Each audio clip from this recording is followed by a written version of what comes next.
የሰው ዘር የመጀመሪያውን እርምጃ የተራመደበት ምድር የሀገር ፍቅር ነዲድ እንደ ኤርታሌ የሚንተከተክበት አድባር በነጠላ ትርክት እጅ ከወርጅ ተጠፍንጎ የኖረ ቀይ ፀሐይ በኃይሏ ብትመካም በሕዝቡ ጽናት የምትረታበት ምድር ገና ስራዋን ያልጨረሰችበት አምሳለ ጀነት ይህ አፋር ነው። ቀድሞን የተረዳው የአፋር ሕዝብ እንግላይ ስናንተ ካይላለኛ ኡቅ አርቲስታችን ያብቱ በገዛው ተተከምት እንዴት ያያነሱ አፋር ምድርም ከዛ ውስጥ ማህፀን ለምለም ነው። በማዳበሪያ ማጋር ነበር። የአፋርን ጨው ሲያጣጥም የሚዋልበት ቤት ያለም አይመስለኝም። ወተን ወክ ለማድረግ በነፃነት የምንቀሳቀስበት ማለት አፋር አካባቢ፣ ሶማሊያ አካባቢ፣ ቦረና አካባቢ የጀመርነው አዲስ ልምምድ ነው። አጠቃላይ እኛ ተመልካቾችና ዘበኛ ነው የነበርነው በዛ ስርዓት ውስጥ። ዛሬ እኮ ሀብት እየተፈጠረ ነው ሲባል በየትም ክልል ላይ አዲስ ሀገር መጥቶ አይደለም፣ አዲስ ህዝብ መጥቶ አይደለም።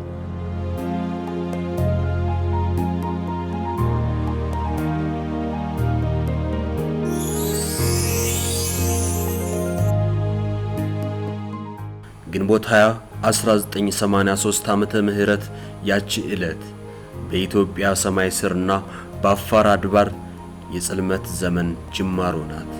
የጨለማ ዘመናት የተፈራረቁበት ዓመታት። አቶ መሐመድ ዳውድ ከጨው ጎተራው አፍዴራ ተወልደው ነው ያደጉት። ነገር ግን በእነዛ ኢትዮጵያን በሚጠሉ የፖለቲካ ዘዋሪዎች ሴራ በ27 ታግላይና በዝባዥ የጨለማ ዓመታት የበይ ተመልካች ነበሩ። የጨው ምርቱን ያዩታል ግን አይነኩትም፣ ልክ እንደ ሚራጅ። እኔ አፍዴራ ነዋሪ ነኝ። በዛ ሰዓትም አሁንም አፍዴራ ላይ ምንም ነገር አልነበረም። እኛ ምንም ነገርም አናቅም ነበር። ራሱ ምንም መጠቀምም ራሱ አናቅም ነበረ። ተመልካቾች ብቻ ነበርን እነሱ በሚሰሩት ስራ። አቶ መሐመድ የበይ ተመልካች ነበሩ። ምጽዋቱ ከደረሳቸውም ከዘበኝነት ያለፈ አልነበረም። ስለዚህ በአጠቃላይ እኛ ተመልካቾችና ዘበኛ ነው የነበርነው በዛ ስርዓት ውስጥ። ይህ የግፍና የበደል ሰደድ ከአቶ መሐመድ ዳውድ ጋር ደርሶ አላበቃም። ጠቅላላ ማህበረሰቡን የበዘበዘ ክልሉን ያመረቀዘ ጠባሳ ሆኖ አለፈ እንጂ።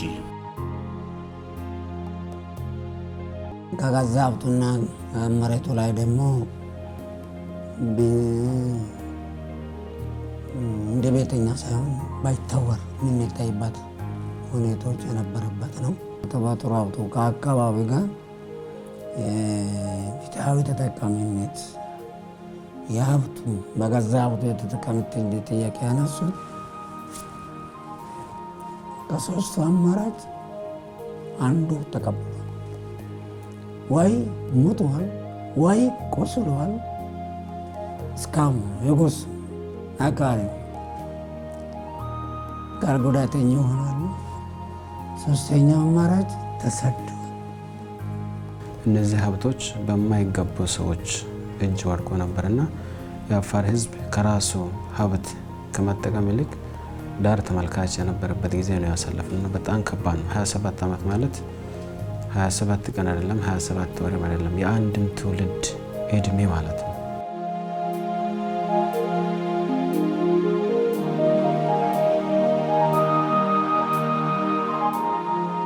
የዱማይ አፋሪንኪ ለሐዳ حريص تقصده قالت الصح لا ودرت الصح لا بيت لا بيعصده ሩዕ አፋር ያው በዚህ በልማት ዙሪያ ኢንፎርም ስለማይደረግ በሳ ከብትና ከብት የሚጠብቅ ከብት ይጠብቃል፣ ግመል የሚጠብቅ ግመል ይጠብቃል።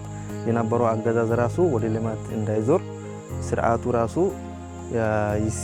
ይደግፈው አልነበረምና ድሮ በዛ ነበር የሚታወቀው አፋር። አንደኛው ለምሳሌ ኢንቨስትመንት የምናስብ ኢንቨስተሮች አፋር ላይ እንዲገባ አይፈለግም ነበር። አፋር ሰላማዊ ክልል ነው። አፋር ሰላማዊ ህዝብ ነው። ለሰላም ከምንም ጋር የማይደራደር ህዝብ ነው። ነገር ግን አፋር ላይ ኢንቨስተር መጥቶ ኢንቨስት እንዲደረግ አይፈለግም። ይሄ ሀብት እንዲወጣ አይፈለግም። መውጣት ካለበት በእነሱ እጅ ብቻ ነው።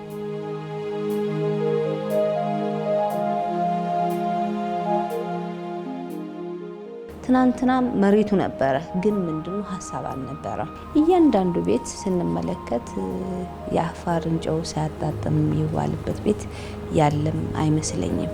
ያ ማለት ያንን ሁሉ ሀብት ግን ማህበረሰቡ ተጠቅሟል ወይ ብለን ስንመለከት አንድም የተጠቀመ አፋር ማህበረሰብ የለም።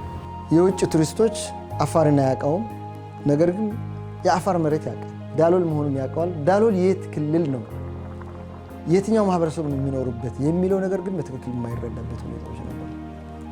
ወደ አፋር እየሄድክ ነው የሚባልበት ሁኔታዎች ያልነበረበት ሁኔታዎች ነበር። መላ ኢትዮጵያውያንን እግር ከወርች አስሮ የባጀው ያ የጥቂቶች ስርዓት የአፋርን ሀብት ከመበዝበዝና ከይታ ከማራቅ ባሻገር ሌላም ሞልቶ የፈሰሰ በደል ፈጽሟል። አፋር ታሪካዊና በባህል የዳበረ የመሪነት ጥበብ ቢኖረውም በፖለቲካው አውድ የዳር ተመልካች አድርጎት ኖሯል።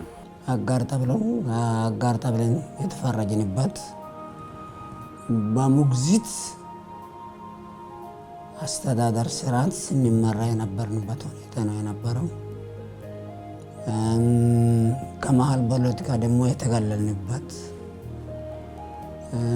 ውሳኔ የሚወስን አካል አለ፣ የሚቀበል እንደ ተቀባይ ማለት ፓሲቭ።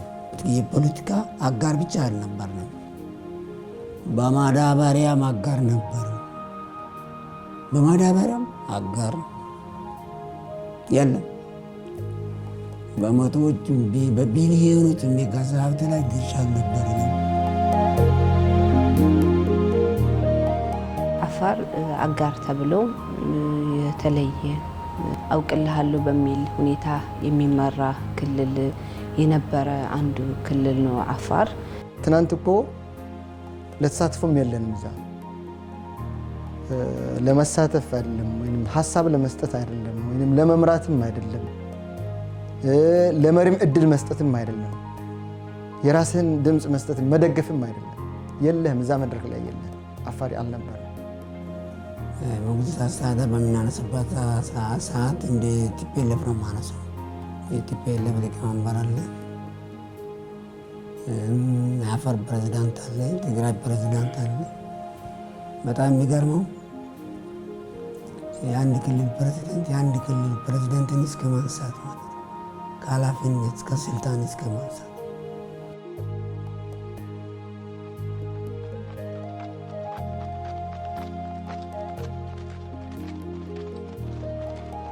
ጨለማው ተገፈፈ። የፍካት ዘመን ተጀመረ። መጋቢት 24 2010 ዓመተ ምህረት የንጋት ፀሐይ ከሩቅ ታየች። ይህች ንጋት ለኢትዮጵያውያንና ለአፋር ህዝቦች የተስፋ መቅረዝ ናት። የለውጡ ሀዲድ ጉዞውን የጀመረባት ታሪካዊ ዕለት። የለውጡ እርምጃ የተጀመረው ክልሉ ላይ በግፍ የተለጠፈበትን ስሁት ትርክት በመቀየር ነው። ከአጋርነት ወደ መሃል የፖለቲካ መሪነት። ይህ ሲሆን አፋር ወደሚገባው የክብር ማማ ተመለሰ። ማህበራዊ ፎይታን አገኘ። ጀግናና እንደ ንብ ታታሪ ህዝብ እንደነበር አሁንም እንደሆነ ፀሐይ የሞቀው ሀቅ ሆኗል። እነዚህ እሳቤዎችና እጥፋቶች ቀጥሎ ለሚመጣው ብሩህ የለውጥ ጉዞ መንደርደሪያ ናቸው።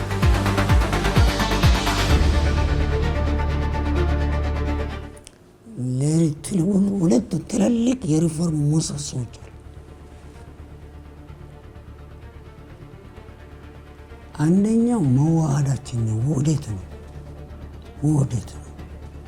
ሀገር ከተበተነ አስተሳሰብ ሀገርን ከብተና ይዳን ማለት ውህደት ነው። ሁለተኛው ምሰሶ በመደመር ነው። አገራዊ ሂደቶችን አብረን ያው ብልጽግናም ትልቁም የሚመሰገንበት አንዱ ነገር ምንድነው የሀገርን አጀንዳ እኔ ልወቅልህ ሳይሆን አብረን እንወቅ የሚል መልከታም ስላለው አብረን እያወቅን ያለንን ጸጋዎች ኢትዮጵያ ጨው ያስፈልጋታል። ጨው ከዚህ ነው የሚወጣው። እኛም ማናገኘው ደግሞ ቡና አለ። ቡና እንደዚህ ነው። ሁሉም አንዱ ባለው አንዱ ያለ አንዱ መኖር አይችልም። ያንን ግን ጥበባዊ መሪ ይፈልጋል። ያንን የተረዳ መሪ ይመጣል። ከትናንቱ ችግሮች፣ ጉድለቶች ወደ እኩልነት እንድንሸጋገር ትልቅ በረከት እና ይህንን ነው እንግዲህ ይህንን ነፃነቶች ናቸው። ይህንን ፖለቲካዊ ነፃነቶች ወደ ኢኮኖሚ ነፃነቶች ነው የተሻገሩ። ቀድሞን የተረዳው የአፋር ህዝብ እንግላይ ስናምቲካ ይላል እኛ ዕውቅ አርቲስታችንና እንግላይ ማለት መደመር እሳብም ያን የዛሬ ሳይሆን ከዚህ በፊት የታየለት እሳብ ነበርና ክቡር ጠቅላይ ሚኒስትር ዶክተር አብይ አህመድ ወደ ስልጣን ከመጡ በኋላ በለውጥ መንግስት አንደኛ የፖለቲካ ተሳትፎ አግኝቶ ዛሬ አፋር አጋር አይደለም የብልጽግና ባለቤት ነው የአፋር መንግስት የአፋር ህዝብ። ዛሬ እኮ ሀብት እየተፈጠረ ነው ሲባል በየትም ክልል ላይ አዲስ ሀገር መጥቶ አይደለም አዲስ ህዝብ መጥቶ አይደለም። የነበረው ህዝብ የነበረው ሀገር ነው የነበረው ክልሎችና መሬቶች ላይ ነው ሀብት እየተፈጠረ ያለው። ቀኗ ለአቶ መሐመድ የጠንካራ መንፈሳቸው ልደት የፍትህ እሳቢያቸው ውልደት ናት። ሀገር ለማሻገር በቁጭት የመጣ የመደመር እሳቤና ሀቅን ምርኩዝ ያደረጉ ኢትዮጵያውያን የተገናኙበት ሜዳ። እሱማ ከዘበኝነት ወደ አምራችነት ማለት በጣም ትልቅ ለውጥ እንደሆነ እንትን ትላለህ። በጣም ትልቅ ለውጥ ነው በፐርሰናል ደረጃ። እኔ ብቻ አይደለሁም ከ10 ሺህ በላይ የአፋር አምራቾች አሉ አፍዴራ ላይ። ትናንት የበይ ተመልካች ነበር፣ ዛሬ አምራች ሆኛለሁ። በራሴ ምርት አካባቢ ካሉት ፋብሪካዎች እያቀረብ ራሴንም ቤተሰቦችንም ተጠቃሚ ያደርጋል።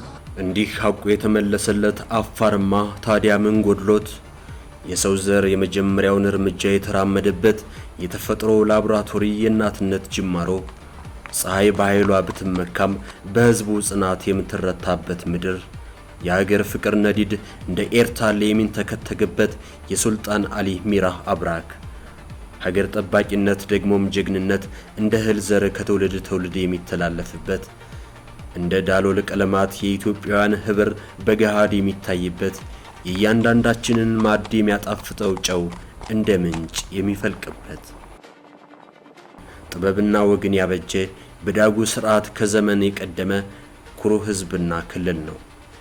ተፈጥሮ ቀለማትን ተጠቅማ የኳለችው ህብራዊው ዓለም ዳሎል ምድር ተስፋዋን የምትተነፍስበት ኤርታሌ የታማኙና በሀገሩ የሚያድረው አዋሽ እምብርት የማዕድናት ሰገነት ነው አፋር። ታዲያ ይህ በአገሪቱ የተወለደው በመደመርና ጸጋን በመግለጥ ለሚተማመነው የለውጥ መንግስት መከሰት እነዚህ ሁሉ በረከቶች ላሉት አፋር የገዘፈ ትርጉም አለው። ይህ የለውጥ ንጋት ወጋገኑን በክልሉ ያበራው በበርካታ አካባቢዎችና በብዝሃ የኢኮኖሚ ዘርፎች ነው። ብርሃኑንም የፈነጠቀው ለሚሊዮኖች ነው።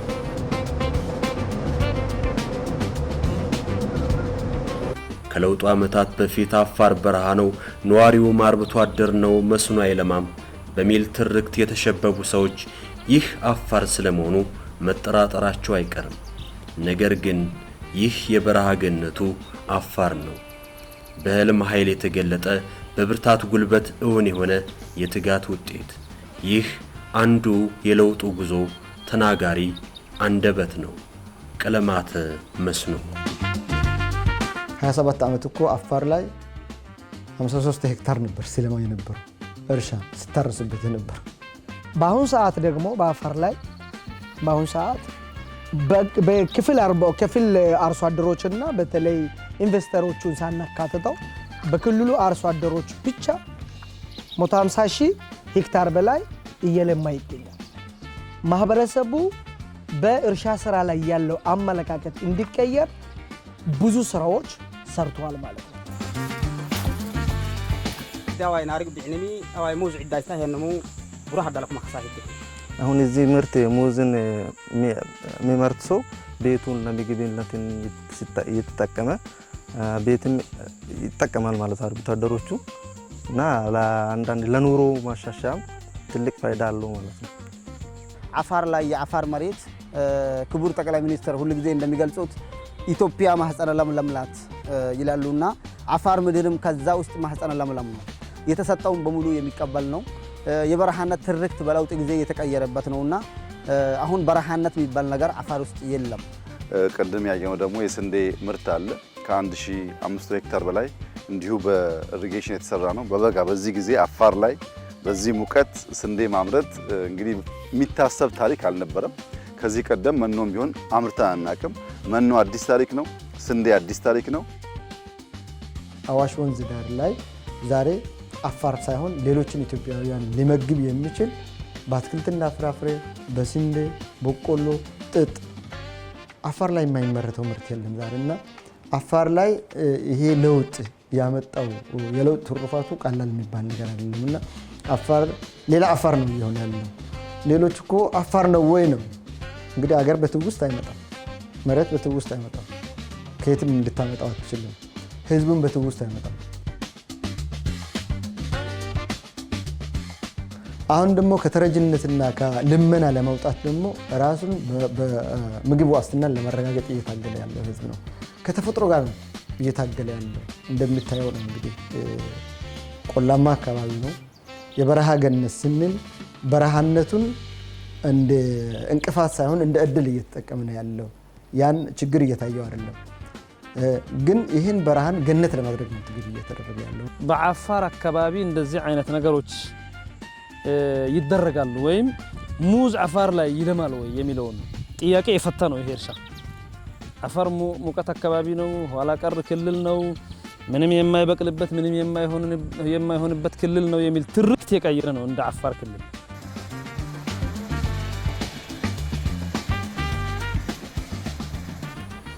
ብርሃን የማረከው አፋር በአረንጓዴ አሻራ ንቅናቄም የገዘፈ ውጤት አስመዝግቧል።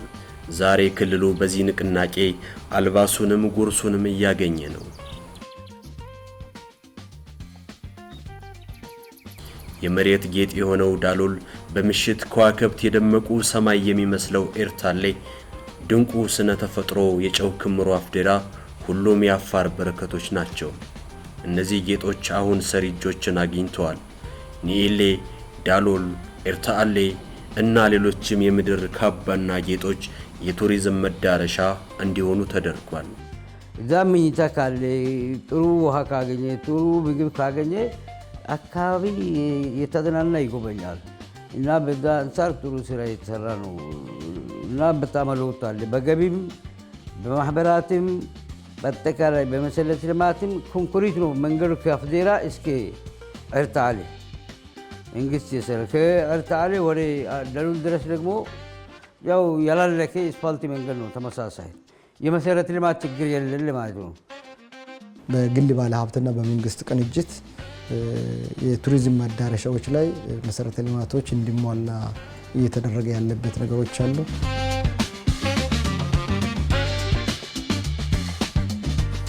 የጎብኚዎች ምቾትን ማረጋገጥና ቆይታቸውን ማራዘምም ሌላኛው የክልሉ የቱሪዝም ዘርፍ ትኩረት ነው።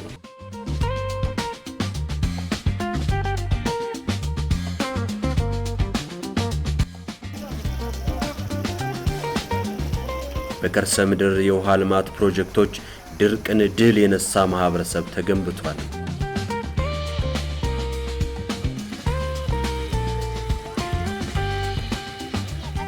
ውሃ ማለት ለአርብቶ አደር አካባቢ ትልቁ ነገር ውሃ ነው። ናምበር ዋን ውሃ። ምክንያቱም ሙቀት አካባቢ ከ600 በላይ የውሃ ተቋማት አሉ። ከ600 በላይ የውሃ ተቋማት ውስጥ ደግሞ አሁን ቀድሜ ማዘጋጀታችን ጥሩ ነው። አሁን ከግማሽ በላይ ከ300 በላይ ተቋማት አሁን ደግሞ ወደ ሶላር ኢነርጂ ቀይረን ሁሉም ታሳቢ አድርገን ውሃ ፖይንቶቹ ሁሉንም ታሳቢ አድርገን ነው። አንዳንዴ ግጦሽ አለ፣ ውሃ የለም፣ ውሃ አለ፣ ግጦሽ የለም። ስለዚህ ኦቨርግሬዚንግ እንዳይከሰት ጥንቃቄ ተወስዳለህ። ምክንያቱም ማህበረሰቡ የተበታተነ ኖሮ ነው። በተወሰነ ደረጃ እየሰበሰቡ ቀስ በቀስ እየሰበሰቡ የት አካባቢ ላይ ምቹ አካባቢ ፖቴንሻል ኤሪያዎቹ ላይ ወደ ፖቴንሻል ኤሪያዎች እንዲመጣ መኖ ላይ ደግሞ ተጨማሪ መኖ ላይ ትሰራለህ። የመኖ እርሻዎች በ500 ሄክታር ገደማ የታረሰው አዲሱ የሳር ዝርያ ነው። አንዴ ከተዘራ በኋላ ለ3 ዓመት በየ45 ቀኑ ሃርቨስት የሚደረግ ነው። እዚህ አካባቢ ላይ አልፎ አልፎ የዝናብ እጥረት ሲያጋጥም በድርቅ ምክንያት ከብቶች እንዳይጎዱ አፋር አካባቢ፣ ሶማሌ አካባቢ፣ ቦረና አካባቢ የጀመርነው አዲስ ልምምድ ነው። እንደ ከዚህ ቀደሙ ድርቅ መጥቶ ከብቶቻችን እንዳያልቁ የሚያግዝ ስራ ነው። አላሁ አክበር አልሐምዱሊላሂ ረቢል ዓለሚን አርረሕማን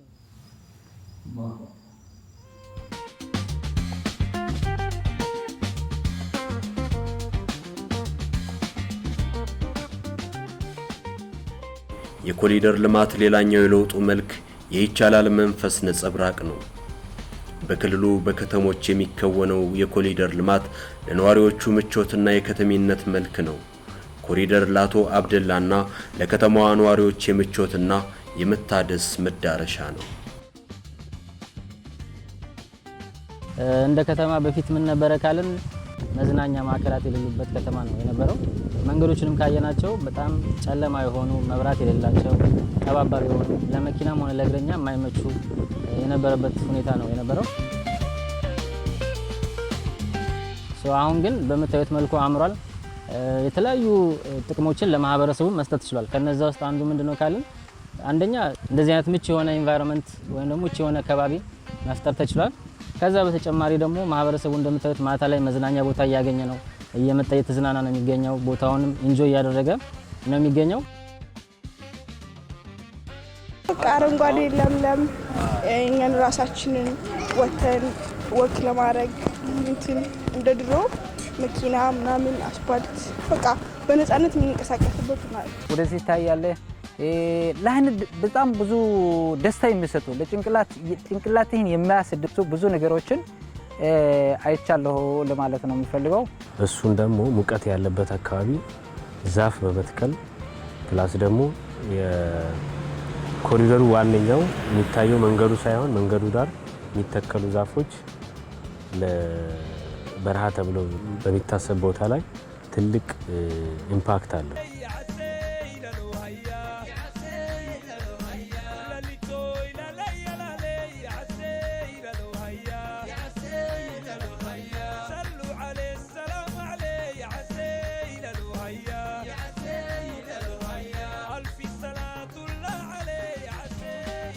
ትናንት አቧራ ተሸፍነው የነበሩ ከተሞች ዛሬ እንደገና ታድሶ ማንነታቸው በትክክል ቁልጭ ብሎ የሚታይበት ጊዜ ላይ ያለ ነው። ትናንት በአዲስ አበባ የተጀመረው ኮሪደር ዛሬ ሰመራ ላይ እንደሚታዩት ነው። በክልሉ ኮሪደር የዘመናዊነት የምቾትና የትውልድ ተስፋ ከመሆን የዘለለ ሚና አለው። ኮሪደር በአፋር ሙዚየም ጭምር ነው። የማህበረሰቡ ባህል፣ ወግና ጸጋ የሚንጸባረቅበት ባለ ብዙ ገጽ ነው።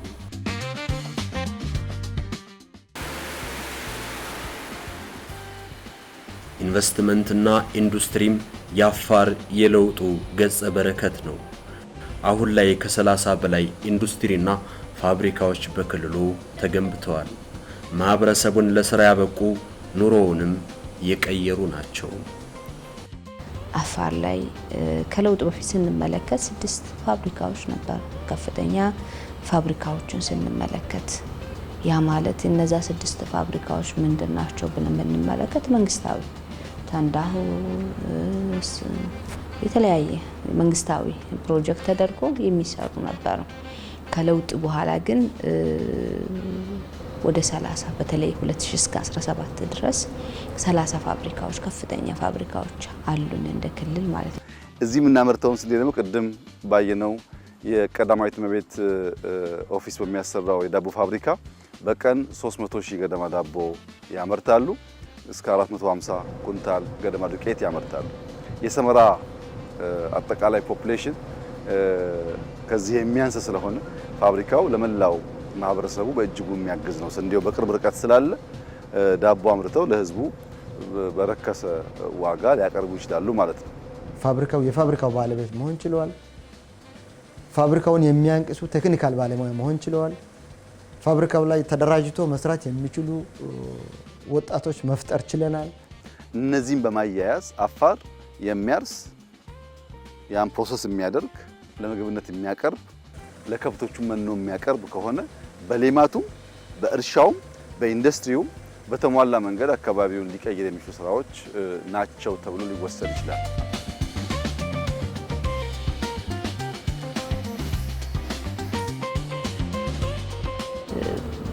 ያለንን ሀብት ነው ምንም ሌላ ነገር ያደረግነው ነገር የለም። አፋር ውሃ አለው፣ አዋሽን የሚያህል ውሃ አለው እንደ ሀገር በጣም የሚያኮራ። ያንን ውሃ ፕሮሰሲንግ ካልተደረገ ምንድነው አዋሽን ተመልካች ልንሆን ነው። ስለዚህ ዛሬ ላይ የውሃ ፋብሪካዎች አሉ ማለት ነው። የነጭ ዱቄት አለን፣ የውሃ አለን፣ ጨውም አለን። ፕሮሚል አሁን እንደ ሀገር የሌለ ፋብሪካዎች ሶዲየም ብሮማይድ የሚል ፋብሪካ አፍዴራ ላይ አለ።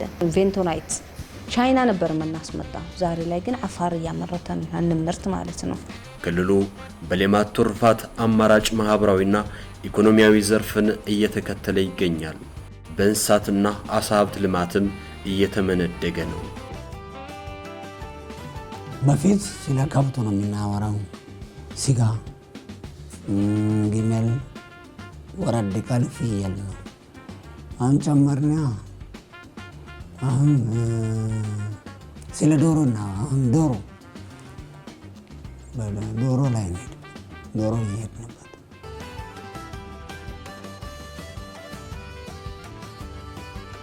ሀሳብ እንደ አፈር ማለት ነው።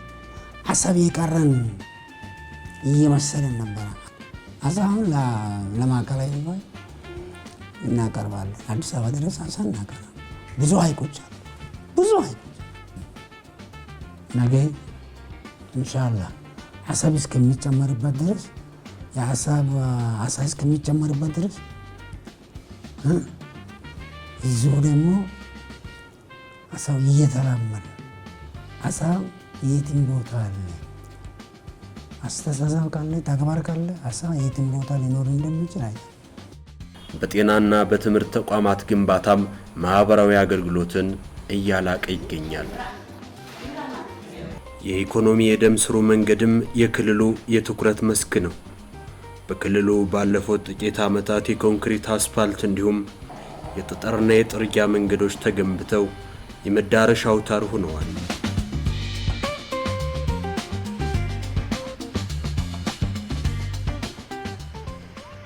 እነዚህ ሁሉ መልኮች፣ እነዚህ ሁሉ ትሩፋቶች የአፋር መቻልና የአይበገሪነት ምልክቶች ደግሞም የብልጽግና ፓርቲ የመሪነት ጥበብ የአካታችነት መርህ ውጤቶች ናቸው። አቶ መሐመድ በግል በማህበረሰብና በክልል ደረጃ ከጽልመት ወደ ፍካት የተደረገውን ሽግግር የሚመለከቱት እንዳይናቸው ብሌን ነው። ለውጡን ይጠብቁታል። ነጋቸው ይበልጥ እንዲበራ የኢትዮጵያና የክልላቸው ብልጽግና ከዚህ ልቆ እንደ ጨረቃ እንዲደምቅ ይተጋሉ። ድሮ ጀግንነቱ በሀገር ዳር ድንበር በማስጠበቅ ደረጃ ነው። አሁን ደግሞ በማምረት ደረጃም ጀግንነታችንን ማሳየት እንፈልጋለን። መነሳሳት አለ። አሁን ከኛ በላይ ህዝቡን ስራው እንዲናገር ህዝቡ እንዲናገር ስለ ብልጽግናው ህዝቡ በቃ በነፃነቱ ሰው ነፃነት ሲያገኝ መስራት እንደሚቻል አሳየ ነው። መልካም የሆነ ሀገር አለን። እንስራ፣ እንተባበር፣ እንለውጥ፣ እንፍጠር። በዚያ መንገድ ልጆቻችን የማይለምኑ በአንጻሩ የሚረዱ ሆነው ሀገር እንዲረከቡ ስለሚያስችል እንበርታ፣ እንስራ ላለው የእናትነት ምድር የሆነው አፋር ገጹ የትየሌሌ ነው።